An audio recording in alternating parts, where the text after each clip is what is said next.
moo jiitu jàkka yi lay war a bul kaab lii may wax nag nit ku réer du ko xam waaw lii may wax ni nit ku réer du ko xam loolu la incha allah lii may wax nii nit ku réer du ko xam yéefar mooy koo xam ni da ngaa réer ci diine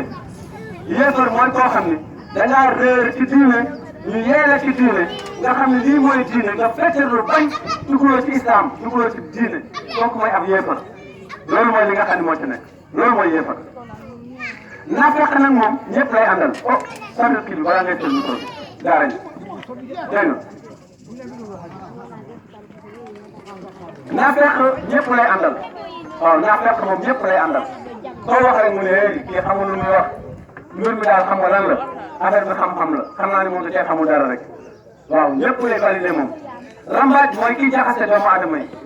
seet na instrument moom day am xam-xamu seytaane spécial mu xool la wala mu wax ci yow wala mu tàpp la wala mu jox la lekk wala naan mu alal la léegi mu rey la.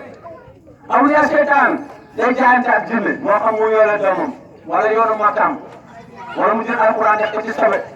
maanaam tey jii awliya seytaan dafa am nooy jaayante ak jinne